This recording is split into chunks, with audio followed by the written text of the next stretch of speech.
bonjour et merci d'être encore là. Je n'ai pas la prétention de remplacer votre déjeuner, mais je vais essayer quand même d'apporter encore un peu de substance à cette matinée, bien qu'elle n'en manque point. Merci Jacques Teller beaucoup de votre invitation, c'est passionnant aussi ce qui est partagé ce matin. Alors, comme mon prédécesseur, M. Duric, je vais venir aussi avec beaucoup de questions et quelques idées, mais il y a encore beaucoup de questions et d'inconnus. J'ai travaillé spécialement sur la question d'un changement qui, à mon sens, est un changement historique qui se joue là, ce tournant de siècles et de millénaires, où en fait on est passé quand même d'une grande période où on a repoussé l'eau vers une période où on se demande comment l'accueillir à nouveau et comment faire la part de l'eau. Je reviendrai sur cette expression. Donc ce que je vous présente là, c'est le résultat d'un travail de recherche sur des pratiques passées, des pratiques présentes et peut-être futures, et également peut-être un point de vue un peu extérieur et strasbourgeois.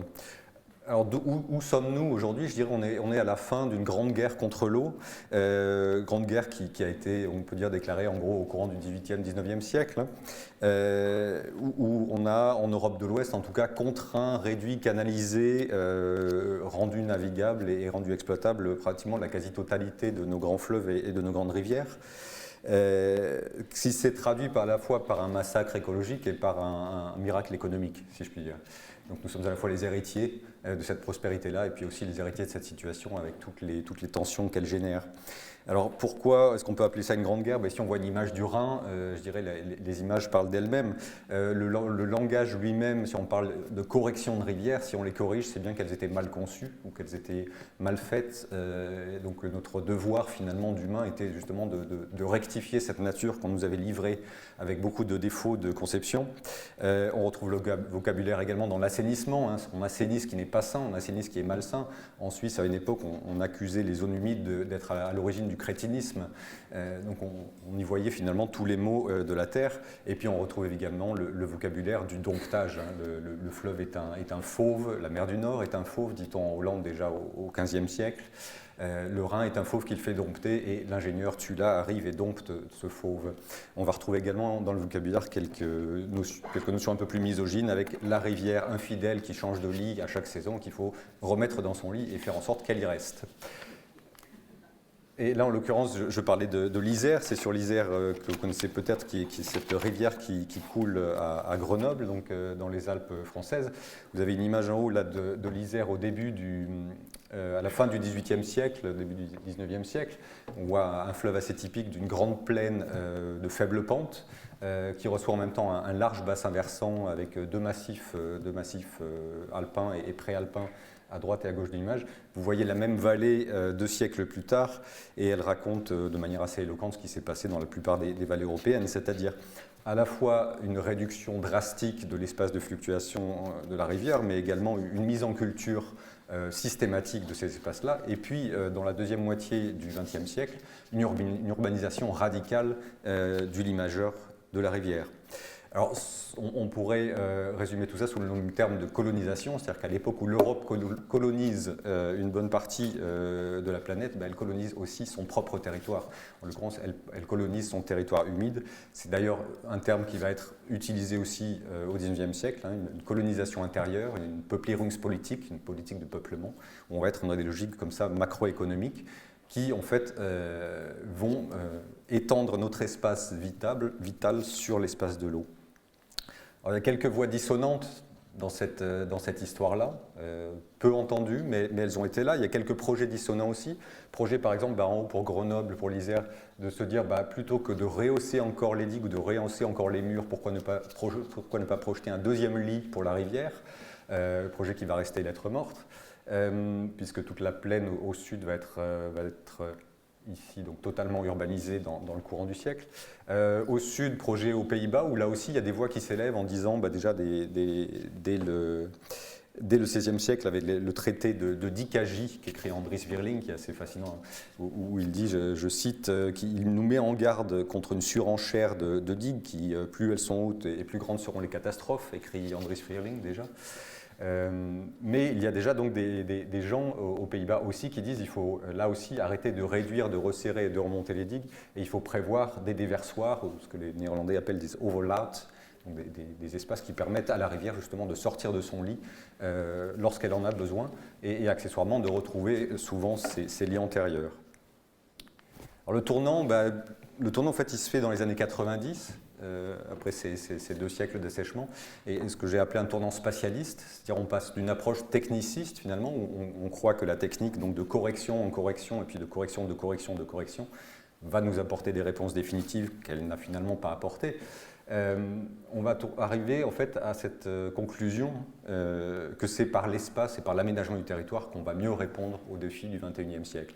Et quand je dis on, c'est vraiment un grand mouvement européen qui démarre en fait le long de la Meuse et du Rhin, qui démarre au moment des grandes inondations des années 90, 93-95, grandes inondations Meuse ou quasi-inondations le long de la Meuse et du Rhin. Et en 95, on va avoir ces déclarations d'Arles, Arles qui avait été aussi le lieu de grandes inondations dans l'histoire, où, je cite, en fait, la France, l'Allemagne, la Belgique, le Luxembourg et les Pays-Bas vont se mettre d'accord sur un changement de cap. Et ils vont écrire, entre autres, les représentants de ces États-là vont écrire qu'il est temps de prendre des mesures en matière d'aménagement du territoire permettant d'emmagasiner davantage d'eau dans l'ensemble du bassin des fleuves. Et ils préconisent en particulier d'empêcher le développement de l'urbanisation dans les zones vulnérables en bordure de la Meuse et du Rhin, éventuellement en interdisant toute construction nouvelle. Voilà, donc 1995. Ils en concluent qu'à plus long terme, l'accent devra davantage être mis sur les questions d'aménagement du territoire. Donc il y a 26 ans de ça, on voit que ces changements de cap, une fois comme les grands changements de paquebot, je dirais, se font lentement mais sûrement. Ce qui m'a amené en fait, à essayer d'étudier en fait, ce qu'implique ce changement et comment il s'est traduit ces dernières 20 ans, là, ces 2 dernières décennies, dans l'aménagement du territoire justement. Alors, si je mets cette image, ce n'est pas uniquement pour faire la publicité de mes publications, c'est aussi, je posais la question de quel vocabulaire on utilise. Or, de plus en plus, finalement, on voit que dans ces grands projets de gestion d'inondation, on ne dessine plus seulement le paysage, c'est-à-dire c'est plus seulement du landscaping, ça devient du floadscaping, c'est-à-dire qu'en fait, ce qu'on dessine, ce n'est pas la prévention de la crue, c'est la crue elle-même, dans la mesure où dans la plupart de ces projets, en fait, la crue est acceptée comme quelque chose qui va se produire, mais qu'on va essayer de contrôler ou qu'on va essayer d'orienter de manière à ce qu'elle se produise avec le moins de dégâts possible. Et le moins de dégâts possible ne veut pas dire 0 dégâts, mais veut dire qu'on essaye de maîtriser ces dégâts, justement.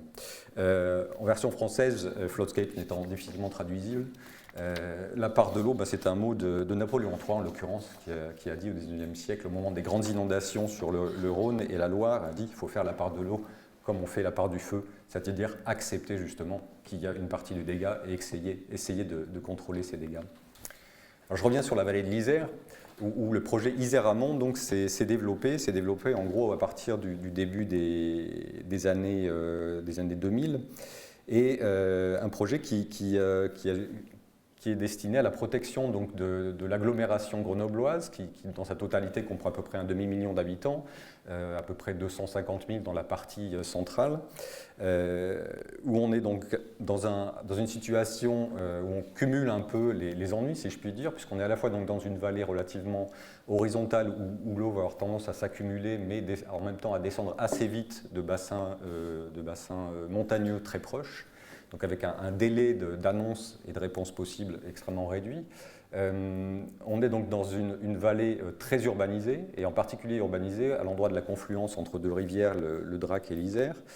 Et puis on est dans cette incertitude généralisée qui vous a été présentée ce matin, qui est de savoir qu'est-ce qu'il faut craindre le plus, la neige, la pluie, ou les deux probablement, et le scénario catastrophe, les deux en même temps.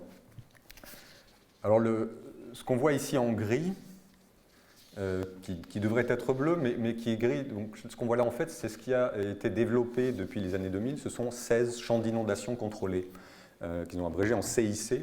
Et ce projet-là, en fait, est un projet vraiment assez remarquable, parce que je dirais que c'est un projet invisible, d'une certaine manière. Donc, en fait, c'est ce qui restait des zones agricoles de la vallée de l'Isère, qui ont été transformés petit à petit en bassins de rétention provisoires, actionnés simplement par la gravité, par des déversoirs. Et le système étant relativement simple, puisqu'il s'agit donc essentiellement de créer des ouvertures dans les digues existantes, de manière à pouvoir déverser l'eau de l'Isère et ralentir ces crues à l'arrivée en amont de Grenoble, d'où le nom Isère-Amont, le nom du projet. D'aménager quelques, si je puis dire, mini-pôles d'air autour des constructions qui sont dans la vallée, d'aménager des arrière-digues de manière à ce que l'urbanisation des bords de vallée reste quand même protégée pendant ces grandes crues, d'utiliser certaines infrastructures comme l'autoroute pour caler justement ces zones d'inondation contrôlées, et au passage de restaurer un peu l'écologie alluviale de la vallée en réouvrant certains morceaux de forêt, des fragments qui avaient été coupés de la rivière et du coup qui avaient perdu leur qualité de forêt alluviale, de les réincorporer au lit mineur de la rivière. Donc on voit ici une approche intégrée justement qui se fait dans un espace métropolitain, si je puis dire, puisqu'on est à la porte de l'agglomération, et en même temps se développent donc des paysages qui s'ensauvages un petit peu et qui font de la place donc à l'eau. Ici on voit une image justement d'une de ces lambeaux de forêt alluviale qui est réintégrée au fleuve principal. Donc là, on est à la porte d'une agglomération. On voit très clairement que c'est une collaboration, si je puis dire, entre espace rural, espace périurbain et espace urbain, qui ne s'est pas faite sans conflit, il faut le dire. Il y a eu des gros conflits entre le monde agricole en particulier et le monde urbain. Mais on voit que c'est justement dans cette articulation-là entre les différentes échelles de villes, métropoles et régions que se joue une partie de la solution. Deuxième exemple, là je pars aux Pays-Bas, au nord des Pays-Bas même, avec la ville de Groningen, qui est ici, qui est judicieusement installée sur un banc sableux. Et ici à droite, vous voyez l'espace très encaissé, ancien espace tourbeux, de faible valeur agricole, sur laquelle est venu entre-temps s'installer Meerstad, littéralement lac-ville. Alors Lac-Ville, qu'est-ce que c'est? C'est un projet de lac entouré, alors d'une ville c'est un grand mot, entouré d'habitations. À l'origine, environ 10 000 étaient prévus autour de ce lac. Aujourd'hui, je pense qu'ils en sont à peu près 2500. L'objectif étant aujourd'hui un peu plus ouvert. Comment on en est arrivé à ce projet de Lac-Ville? C'est là aussi que c'est intéressant de retracer un peu l'historique de ce projet. C'est qu'en fait, on a une sorte de rencontre de différentes volontés, de différentes nécessités. La première étant une nécessité hydraulique, c'est-à-dire que, comme mon collègue disait tout à l'heure, quand la cuvette est pleine, et là en l'occurrence la cuvette c'est l'estuaire de l'Ems, on ne peut plus rejeter l'eau, donc on a beau pomper, on n'a plus d'endroit où pomper, où envoyer l'eau qu'on pompe. Donc il fallait trouver à proximité de Groningen et dans la région de Groningen, l'agence de l'eau cherchait à tout prix et de partout des endroits où on pouvait déverser de l'eau, et en particulier l'eau qui venait de l'exutoire principal, qui est l'Ems Canal, le canal de l'Ems, qui file vers l'estuaire. Donc un endroit idéal, profond, encaissé, valeur agricole des terrains très faible, terrain tourbeux. À la même époque, la ville de Groningen, en fait, à l'époque où la cuvette se remplit, la ville se vide. Elle se vide en particulier de ces classes moyennes aisées qui partent habiter de préférence dans les petits villages tout autour, dans un rayon de 20-30 km. Donc la ville perd ses ressources fiscales, perd ses habitants, et en même temps continue à payer pour les services régionaux, les musées, les hôpitaux, les universités, etc., tout ça, les charges restent. Donc la ville cherche à retenir ces habitants-là. Et pour les retenir, il faut leur offrir l'habitat qu'ils souhaitent, c'est-à-dire un habitat dans le vert, voire au bord de l'eau, voire avec un petit bateau, etc. Donc la ville, en fait, prend conscience du fait qu'elle doit s'étendre sur un autre mode et jouer en fait une sorte d'équilibre entre une extension périurbaine et en même temps ce qui à l'époque est nommé le Compact Stadsbeleid, donc la politique de la ville compacte. Donc deuxième exigence. Troisième exigence, le ministère des espaces ruraux cherche un endroit pour faire passer l'écologische Hoofdstructuur, donc la structure principale nationale écologique qui est une sorte de corridor à faune et à flore qui doit donc dans le projet national, passer quelque part par là. Et tout ça se rencontre là, en fait, dans ce pauvre pôle d'air assez misérable, assez ennuyeux, assez monotone, qui tout d'un coup devient un réceptacle pour un projet qui prévoit un lac de 600 hectares, bon quand même pour recevoir, en laissant varier le niveau de 50 cm, recevoir 30 millions de mètres cubes d'eau. Réceptacle pour donc un nouveau paysage forestier et habité, réceptacle pour à l'époque prévu 10 000 logements, je parle à l'époque environ 2005, et une nouvelle structure de mobilité évidemment. Ce projet donc va se faire, il va se faire de manière à à articuler justement ces différents éléments, à articuler les parties de nature qui vont se jouer d'un côté du lac, à articuler différents milieux habités de différents segments, hein, avec la villa Céline sur son île, les maisons en bande qu'affectionnent nos voisins néerlandais, les Twee Anderen Cap, les maisons mitoyennes, qui sont là aussi un produit qui se vend très bien, et puis un paysage derrière qui est un peu un paysage agricole qui va lui aussi se densifier petit à petit. Donc le projet se développe sur ce paysage-là, et ce paysage se développe et existe aujourd'hui, 15 ans après.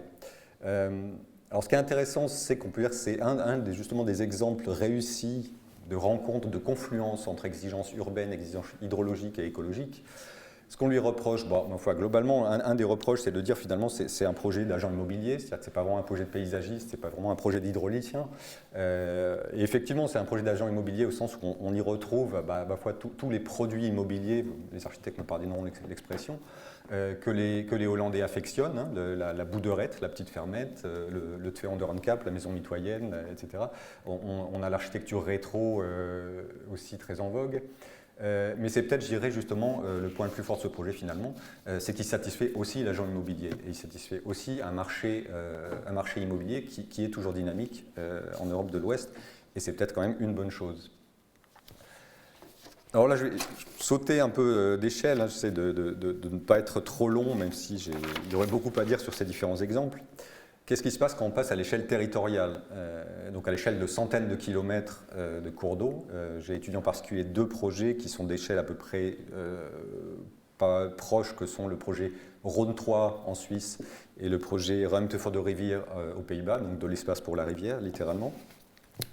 Je vais vous présenter ce dernier projet, donc de l'espace pour la rivière. Justement, en quoi est-ce qu'il peut être intéressant dans une perspective wallonne?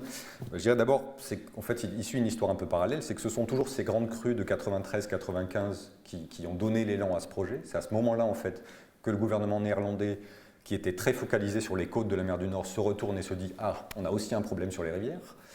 C'est à ce moment-là, en fait, très vite, que dès 1996, en fait, un décret gouvernemental pose les bases du projet. Alors non pas en engageant, non pas en détaillant les solutions, mais simplement en disant on va faire un projet. Et dès l'année suivante. Et à partir de ce moment-là, il va prendre 10 ans, en fait, entre 1996 et 2006, pour financer le projet, l'élaborer, le préparer, le définir et le faire voter finalement en 2006 par le Parlement. Et là, avec une vitesse, alors ça peut paraître très lent, mais avec une vitesse assez remarquable, le projet va être décidé en 2006, va être livré en 2018. Pour vous donner un ordre de comparaison, les Suisses démarrent à peu près à la même époque en 99-2000. En 2019, 2020, pardon, ils ont désigné le maître d'œuvre du projet. Donc 21 ans plus tard. Il ne s'est pas rien passé entre-temps. Entre-temps, ils ont pris toutes les mesures d'urgence, en particulier sur les zones industrielles. Mais disons, le projet spatial d'aménagement du territoire c'est fait en fait en moins de 10 ans aux Pays-Bas, ce qui est assez remarquable. Donc ça montre aussi à quel point le sentiment d'urgence de l'après-crue est une nécessité, et en même temps l'élasticité mentale finalement dont on a besoin pour faire transformer cette urgence en action dans la durée. Alors comment il s'articule, comment va se monter l'architecture de ce grand projet néerlandais? En fait, il va se faire de manière, je dirais à la fois en poupée russe et en même de manière assez proactive, puisque globalement c'est un projet quand même national, c'est l'agence de l'eau nationale Rijkswaterstaat qui va apporter l'essentiel des subsides et qui va engager le projet. Donc c'est le ministère de l'eau, si on peut dire. Mais en même temps, ce qui est intéressant, c'est qu'en fait, Rijkswaterstaat, avec son gros budget, 2,5 milliards quand même en l'occurrence, va démarcher. C'est-à-dire que Rijkswaterstaat va aller voir en fait dans les communes, dans les provinces, va aller voir les waterschappen, les agences de l'eau locale, va aller voir même les chambres d'agriculture, et va en fait partout essayer de négocier des projets locaux en disant, voilà, nous on a besoin de faire baisser la rivière de 30 cm en période de crue, c'était globalement l'objectif sur le Rhin et la Meuse. Qu'est-ce qu'on peut faire chez vous? Qu'est-ce qu'on peut inonder éventuellement? Qu'est-ce qu'on peut passer sous l'eau? Où est-ce qu'on peut faire passer l'eau en cas d'urgence, etc. Ils vont définir une palette d'outils que Jacques Teller vous a montré tout à l'heure dans une de ses images, je crois, dans laquelle on retrouve quand même au passage le fait de monter les digues, hein, il n'y a pas d'interdit, et le fait de renfoncer, de creuser les cours d'eau. Alors, dixit certaines personnes dans l'organisation de Ruimte voor de Rivier, ça, en l'occurrence, c'est un peu je dirais les ingénieurs de Rijkswaterstaat qui ont dit oui, oui, faire de la place à l'eau, c'est bien, mais garder quand même le creusement des ligues et la hausse des digues parce qu'on va quand même en avoir besoin. Donc, on retrouve en fait là-dedans les mesures anciens styles et les nouvelles. Et puis, ce qui est intéressant donc, c'est que Rijkswaterstaat va démarcher localement. Dans l'idée, alors au départ, il y avait eu un des scénarios qui était l'idée de faire des grands rubans verts, donc d'élargir en fait tous les cours d'eau dans toute la région des rivières, ce qui était extrêmement coûteux, ça concernait pratiquement 400 km de rivières, coûteux en sol, coûteux en investissement, puisque ça voulait dire 800 km de digues à déplacer, ce qui est gigantesque. Et en fait, ils vont choisir plutôt une stratégie qu'ils vont appeler les perles sur un fil, c'est-à-dire qu'ils vont aller chercher une trentaine d'interventions qui, localement, vont donner de l'espace à la rivière et permettre en particulier de protéger les parties les plus urbanisées naturellement. Mais en même temps, ces perles-là, ce qui est intéressant dans ce projet, c'est que plutôt que de les faire dans les zones agricoles pour protéger des villes lointaines, elles vont être rapprochées le plus possible des zones urbaines, justement. Le plus bel exemple de ce rapprochement entre zone urbaine et gestion des crues, ça va être le projet de Nimègue, Ruimte voor de Waal, donc de l'espace pour le Rhin, on pourrait traduire, parce que le Waal est en fait un Rhin qui change de nom, où en fait la ville de Nimègue, donc en accord avec le projet de l'espace pour la rivière, va creuser un deuxième lit au Rhin, un deuxième bras. L'image est tellement spectaculaire qu'on pourrait croire que c'est un rendering de mauvaise qualité, mais c'est bien une photo aérienne. Et en fait, ils vont à la fois doubler la largeur du Waal à cet endroit-là, en s'inspirant d'ailleurs au passage de la Loire, parce que les paysagistes qui travaillent sur ce projet connaissent un peu les grands paysages liguriens et s'inspirent en se disant c'est possible d'avoir des villes urbaines au bord d'un très grand fleuve. Ils pensent à Orléans, à Angers. Et cette inspiration-là va en fait permettre de développer ce projet, je ne dirais même pas près de la ville, mais dans la ville, au cœur de la ville, qui elle-même va en profiter à la fois pour renouveler son front fluvial du côté de Nimègue et en même temps va en profiter, alors ce qu'on ne voit pas sur l'image, pour développer là aussi des développements plutôt suburbains du côté de Lent, la commune qui va fusionner avec Nimègue. Donc en fait c'est non seulement un projet urbain, mais ça va être aussi un projet d'agglomération, un projet métropolitain si on peut dire. À gauche, une autre image sur laquelle j'avais envie de marquer « Ceci n'est pas une catastrophe ». En l'occurrence, c'est une image du Biesbosch, qui est un vaste espace qui avait été réclamé sur l'eau au XVIe siècle, puis perdu à nouveau, et puis regagné, puis asséché, et qui aujourd'hui vient d'être remis en eau, et qui est typiquement une illustration de Floadscapes, puisque là, ce que vous voyez, est, si je puis dire, l'état normal de cet espace-là, puisqu'en fait, il a été dessiné pour pouvoir être inondé totalement. Et cette maison-là n'est pas là isolée et perdue au milieu de l'inondation, elle est là parce qu'elle a été construite là, en remplacement d'anciennes maisons. Donc il s'agit là bien de gens qui ont choisi d'habiter à cet endroit-là et de digues qui ont été calibrées exactement pour être au-dessus des niveaux de crue. Donc on est là sur une logique justement d'accepter la crue pour mieux la contrôler. Est-ce qu'il me reste, je regarde si je jouais 2-3 minutes, donc je vais passer très vite. Peut-être même m'arrêter sur cette image-là. En fait, à Strasbourg, où en sommes-nous, puisque je viens aussi ici un peu en tant que Strasbourgeois.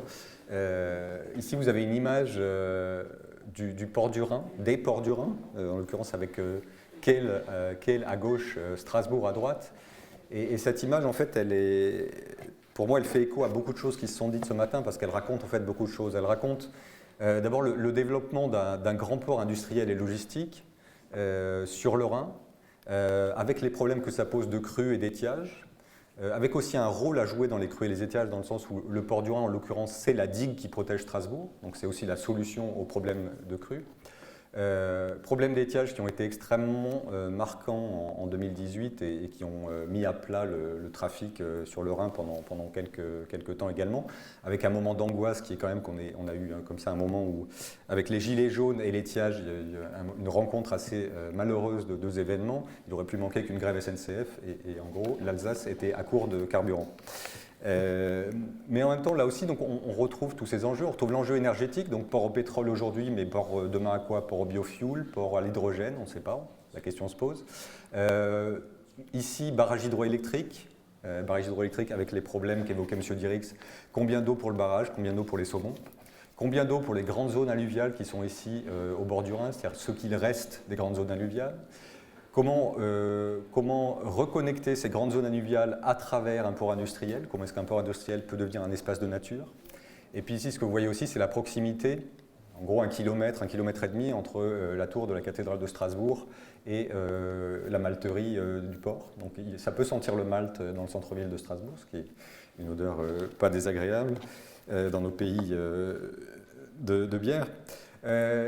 Mais donc cette proximité, cette concentration, elle est assez manifeste sur cet espace-là, et j'oublie encore l'enjeu logistique, j'oublie l'enjeu touristique, avec ici des passages de bateaux très très nombreux, un réseau, ici un croisement de réseaux logistiques extrêmement dense.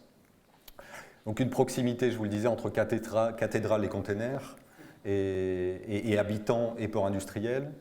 Et en même temps un port ouvert, ce qui est quelque chose d'assez exceptionnel, c'est-à-dire un port qui reste ouvert à ses citoyens et à ses visiteurs, et ce qui est assez rare. Vous ne verrez pas ces images-là finalement dans les ports de Rotterdam par exemple. Si vous avez des étudiants de l'ENSAS, comme j'aime bien comme ça, les familiariser avec le paysage industriel de leur ville. Un port nature aussi, même si cette nature-là elle est résiduelle, ici on est juste à droite de la gare de tri, de la gare de fret de Strasbourg, donc on est en fait au cœur d'un dispositif logistique d'échelle européenne, et en même temps on est sur un petit chemin d'étiage, un petit chemin de halage bordé de coquelicots. Donc on voit ces différentes ambiances, et puis voilà en résumé l'histoire d'où on partait il y a 1 siècle et demi, 2 siècles, où on en est aujourd'hui, et avec la question que je laisserai ouverte aujourd'hui, c'est où allons-nous bien sûr. Voilà, je finirai sur un dessin.